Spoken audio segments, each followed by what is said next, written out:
Students, NCERT class 10th chapter 1.2 का question number 2 है कि निम्न युग्मों के एचसीएफ और एलसीएम ज्ञात करें और जांच करें कि दो संख्याओं का गुणनफल एचसीएफ इंटू एचसीएफ के गुणनफल के बराबर होता है। एलसीएम और एचसीएफ के गुणनफल के बराबर होता है इन दी गई संख्याओं का गुणनफल। ये हमें जांच करके बताना है।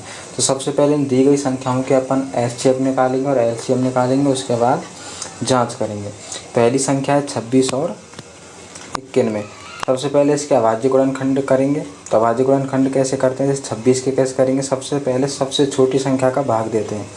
2 का भाग दिया 13 बार और 13 का 1 बार। ऐसे ही 91 में देंगे, किसका जाएगा, सबसे छोटी संख्या, तो इसमें 7 का भाग जाएगा। कितनी बार जाएगा, 13 बार और 13 एकम 13। और देखिए इसके अभाज्य गुणनखंड हो गए, इनको रख लेंगे। 26 के गुणनखंड कितने थे, 2 इंटू 13। इसी प्रकार 91 इसके कितने थे, 7 इंटू 30।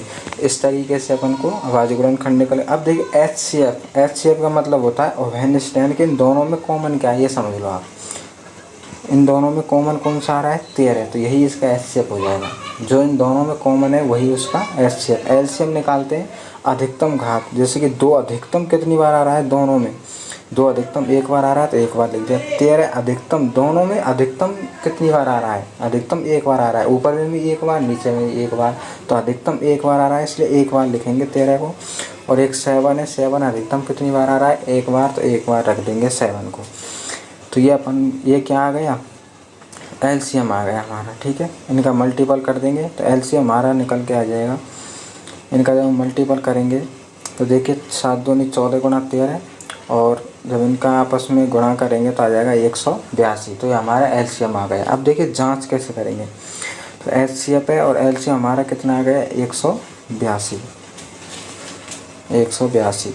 अब देखिए जांच करेंगे,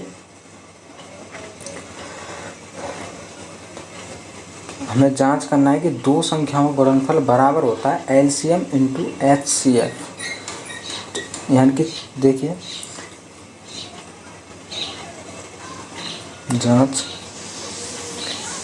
कि दो संख्याओं का गुणनफल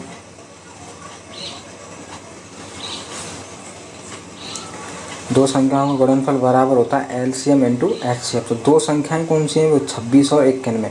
तो इनका गुणनफल यानी कि 26 और 91 का गुणनफल बराबर होता है एलसीएम कितना है, 182 इंटू एचसीएफ कितना है हमारा, 13। तो देखिए 26 इंटू 91 करेंगे तो कितना आ जाएगा, 2366। इसी प्रकार 182 इंटू 13 करेंगे फिर भी कितना आ जाएगा, 2366।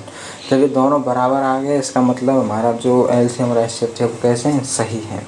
यही हमसे पूछ रहा था। देखिए क्वेश्चन नंबर इसी का दूसरा पार्ट है। 510 और 92 दोनों संख्याएं, सबसे पहले अभाज्य गुणनखंड करके एचसीएफ और एलसीएम निकालेंगे। तो देखिए इसके अभाज्य गुणनखंड करेंगे। 510 के अभाज्य गुणन, सबसे छोटी संख्या का भाग देंगे सबसे पहले 2 का। 2 दूनी 4, 1 बचेगा, 2 पंजे 10 और 1 उधर आ जाएगा, 2 पंजे 10। इसी प्रकार अब देखिए किसका जाएगा, 3 का जाएगा, 2 का नहीं जाएगा तो 85 बार चला जाएगा। अब देखिए किसका देंगे, 3 का नहीं जाएगा तो 5 का देंगे, 5 का जाएगा 17 बार, 17 पंजे 85, फिर जाएगा 17 का 17 में 1 बार। तो 510 के इसी प्रकार 92 के भी निकाल लेंगे। क्या अभाज्य गुणनखंड, 92 के सबसे पहले सबसे छोटी संख्या का भाग देंगे। 2 का चला जाएगा, 2 चौके 8 और 2 छक्की 12। इसी प्रकार फिर देंगे 2 का, 2 दूनी 4, 2 तिया 6। इसी प्रकार आपके 23 में 23 का 1 बार जाएगा। इनको लिख लेंगे दोनों को। तो देखिए 510 के जो अभाज्य गुणनखंड थे वो थे 2 इंटू 3 इंटू 5 इंटू 17।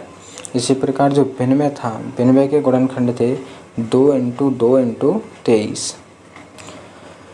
अब देखिए दोनों में मैंने कहा था कि एचसीएफ जो होता है वो दोनों में कॉमन जो आपको दिखाई दे रहा है, दोनों में वही एचसीएफ है। तो दोनों में कौन सी संख्या दिखाई दे रही है, 2 दिखाई दे रही है, 2 इसका एचसीएफ हो जाएगा। एक आध और संख्या होती तो इसका मल्टीप्लाई कर देते, जैसे 2 और 3 होते, 2 कॉमन तो 2 इंटू 3 6 आ जाता। अब 2 ये कॉमन तो एचसीएफ 2 आ जाएगा। एलसीएम कैसे निकालेंगे, अब देखिए 2 अधिकतम कितनी बार आ रहा है, दोनों में 2 अधिकतम 2 बार आ रहा है, अधिकतम 2 बार आ रहा है ना। मतलब दोनों में ये देखना है कि अधिकतम कितनी बार, ऊपर ले में एक बार आ रहा था, नीचे के में 2 बार आ रहा है, 2 तो अधिकतम वाले को लेंगे, 2 अधिकतम 2 बार है इसलिए 2 बार लिख लिया। अब देखिए 3, देखिए 3 अधिकतम कितनी बार है, 1 बार है तो 1 बार लिख लेंगे। अब देखिए 5 अधिकतम कितनी बार है, एक एक संख्या को देखेंगे, 5 अधिकतम 1 बार है तो 1 बार लिख लेंगे। इसी प्रकार 17 कितनी बार है, 1 बार है तो 1 बार लिख लेंगे, 2 हमने पहले लिख ही लिया है, ठीक है। अब देखिए 23 कितनी बार है, अधिकतम 1 बार है तो 1 बार लिख लेंगे। तो अब इनका जब हम मल्टीप्लाई करेंगे सभी का, तो हमारा जो एलसीएम आएगा, एलसीएम आ जाएगा टोटल, इनका मल्टीप्लाई कर लेना, मैं डायरेक्ट लिख रहा हूँ यहाँ पे, 23,460 आ जाएगा इसका एलसीएम, ठीक है। अब देखिए जांच करेंगे तो जांच में वही दो संख्याओं का गुणनफल is equal to LCM into HCF, दो संख्याओं का गुणनफल बराबर एलसीएम इंटू एचसीएफ। तो दो संख्याएं कौन कौन सी हैं, वो 510 इंटू 92, तो 510 into 92 is equal to LCM कितना है 23,460 इंटू एचसीएफ कितना है 2। जब इनका मल्टीप्लाई करेंगे तो हमारा आ जाएगा 510 का 92 का जब मल्टीप्लाई करेंगे तो आएगा 46,920। इसी प्रकार इसका मल्टीप्लाई करेंगे, देखिए 0 2 चौकी 12, 1 और 2 चौके 8 और 9, 2 तिया 6 और 2 चौके 8।